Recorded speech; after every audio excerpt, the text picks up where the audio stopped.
దేవునికి స్తోత్రం. హల్లెలూయా. ప్రభు పరిశుద్ధ గణనామమునకు మహిమ కలుగును గాక.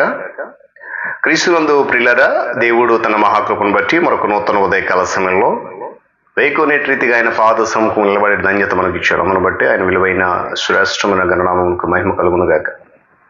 క్రీస్తునందు ప్రియులైన దైవజనులు, స్నేహితులు, విశ్వాసులు, సహోదరులు, ఈ కార్యక్రమాలను వీక్షిస్తున్న ఆత్మీయ జనాంగం అందరికీ యేసుక్రీస్తు వారి ఉన్నతమైన నామంలో ఉదయకాలపు శుభములు, నిండు వందనాలు తెలియజేస్తున్నాను. బాగున్నారు కదా? రైట్. రండి, ఈ దినం కూడా మేము ప్రేమతో ఆహ్వానిస్తున్నాను. మనమంతా కలిసి అనుదిన అభివృద్ధి ఉదయకాలపు ధ్యానాలు అనేటువంటి ఆధ్యాత్మిక కార్యక్రమంలో వాక్యాన్ని ధ్యానిద్దాం, దేవుని యొక్క దీవెనలు పొందుకుందాం. బైబిల్ సగంలోనే కదా, తెరవండి. లేని పక్షాన్ని చదివే మాట జాగ్రత్తగా వినండి, గ్రహించండి. నేటి దిన ధ్యానవాక్యంగా యాకోబు పత్రిక 1వ అధ్యాయము 4వ వచనాన్ని చదువుతా ఉన్నాను. మీరు సంపూర్ణులను అనునాంగులను, ఏ విషయములోనైనను కొదువలేని వారినై ఉండి వినున్నట్లు ఓర్పు తన క్రియను కొనసాగింపనీయుడి. దేవుడు తన పరిశుద్ధ లేఖన మాటను మనకు దీవించునుగాక. ప్రార్థన చేద్దామా? ప్రేమ కలిగిన మా తండ్రి, మీకు వందనాలు. ఆత్మతో సత్యముతో నేను ఆరాధించడానికి విలువైన శ్రేష్టమైన ఈ ఆధ్యాత్మిక కార్యక్రమాన్ని మా కొరకు మీరు ఏర్పాటు చేశారు. అనుదినము మీ ఆత్మ నడిపింపు ద్వారా కార్యక్రమం కొనసాగుతుండగా నిశ్చితమైన మరింత బలపరచండి, దేవునితో నింపండి. ఘనత మహిమ మీరు పొందుకోండి. యేసయ్య నామములో ప్రార్థన అడుగుతున్నాను మా తండ్రి, ఆమేన్. చాలా సంతోషం పిల్లగా, భక్తుడు యాకోబు చక్కటి మాట రాస్తున్నాడు విశ్వాస సమూహం అందరికి. ప్రతి విశ్వాసి, ప్రతి క్రైస్తవుడు కూడా సంపూర్ణులుగా ఉండాలి. ఏ విషయంలో కూడా కొదువలేని వారుగా ఉండాలి.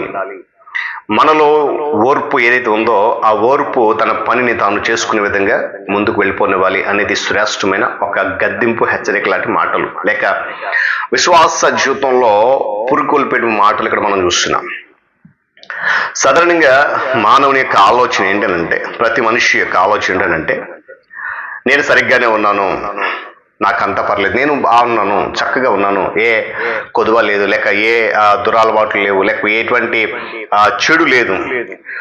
కనుక అయితే మనము సాధారణంగా సరిగ్గానే ఉన్నట్టు కనిపించినప్పటికి కూడా కొన్ని విషయాల్లో అశ్రద్ధ, బద్ధకం అనేది చూపిస్తూ ఉంటుంటాం, ప్రాముఖ్యంగా ఆధ్యాత్మిక విషయాలు. అలాంటి వారిని ఉద్దేశించి భక్తుడు యాకోబు ఈరోజు మనకు పరిశుద్ధాత్మ ద్వారా శ్రేష్టమైన హెచ్చరిక జ్ఞాపకం చేస్తున్నాడు. ఈ అశ్రద్ధ, బద్ధకం చూపిస్తూ ఉంటాం. అయితే ఇది పాపం కాకపోవచ్చు, కానీ ఐహిక జీవితపు అవశేషాలే మనలో ఉన్నటువంటి నిర్లక్ష్యానికి ప్రాముఖ్యమైన కారణం. అయితే దానివల్ల వచ్చే నష్టం ఏంటండి అని అడిగే క్రైస్తవులు లేకపోలేదు. మన జీవితంలో అశ్రద్ధ మరియు నిర్లక్ష్యం ఉన్నప్పుడు వాటి వల్ల కలిగేటువంటి నష్టం ఏంటంటే పరిశుద్ధాత్మను అవమానపరుస్తున్నాయి. మనము దేవుని ఆరాధించే విషయంలో అశ్రద్ధ చేయకూడదు అనేది భక్తుని మాట. నిర్లక్ష్యం చూపించొద్దు.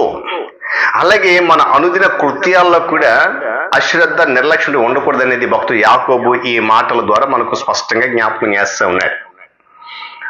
అంతరంగిక జీవితంలో దేవునితో మనకు సరైన సంబంధం ఉంటే సరిపోదండి.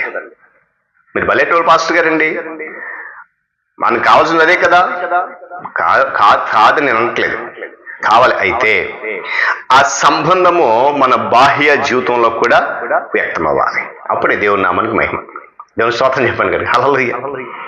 ఎందుకంటే దేవుని దృష్టి నుంచి తప్పించుకునేది ఏది కూడా లేదు. మన జీవితంలో ఉన్నటువంటి ప్రతి చిన్న విషయాన్ని కూడా దేవుడు సూక్ష్మంగా పరిశీలన చేస్తా ఉన్నాడు ఆకాశం నుండి. అందుకే భక్తుడు కీర్తనకారుడు దేవుడు ఆకాశం నుండి 10 నరులను పరిశీలన చేస్తా ఉన్నాడని రాశాడు. ఏమండి, మనము పాఠము నేర్చుకునే వరకు దేవుడు మనం పదే హెచ్చరిస్తూనే ఉంటాడు. నువ్వు నేర్చుకునేందుకు విడిచిపెట్టాడు. ఇప్పుడు చూడండి, పాఠశాలకు మన పిల్లలను పంపిస్తున్నాం, వాళ్ళు చదువు వచ్చే వరకు ఏం చేస్తారు, నేర్పిస్తూనే ఉంటారు. ఆధ్యాత్మిక జీవితంలో కూడా నువ్వు నేర్చుకునే వరకు కూడా ప్రభు పదే నిన్ను హెచ్చరిస్తూనే ఉంటాడు ఆయన. ఎందుకంటే ఆయన మనలో పరిపూర్ణమైన పరిణితిని కోరుకుంటూ ఉన్నాడు. సమస్య ఏదైనా కావచ్చు, సమస్యకు కారణం మనలో ఉన్నటువంటి ఆవేశం కావచ్చు, మనలో ఉన్నటువంటి నిర్లక్ష్యం కావచ్చు, మనలో ఉన్నటువంటి బద్ధకం కూడా కావచ్చు, విచ్చలవిడితనం ఏదైతే ఉందో అది కోరుకునే మన నైజం కావచ్చు. లేదా మనలో ఉన్న స్వార్థం కూడా కావచ్చు. అయితే దేవుడు పట్టు విడవనటువంటి సహనంతో, కృప చూపిస్తూ, ఓర్పుతో ఏమండి మనలను పరిపూర్ణత దిశగా నడిపిస్తూ ఉన్నాడు. అందుకే మాట, ఏ విషయంలోనైనాను కొదువలేని వారి ఉన్నట్లు ఓర్పు తన క్రియను కొనసాగింపనివ్వండి.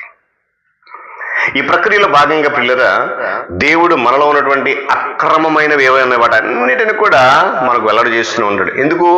అతిక్రమములను అక్రమమైనదని విడిచిపెట్టాలని.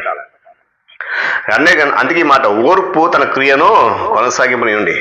పరిశుద్ధాత్మ దేవుడు యాకోబు ద్వారా ఈ ఉదయకాల సమయంలో మనకు ఈ అమూల్య సత్యాన్ని వెల్లడి చేస్తూ ఉన్నాడు.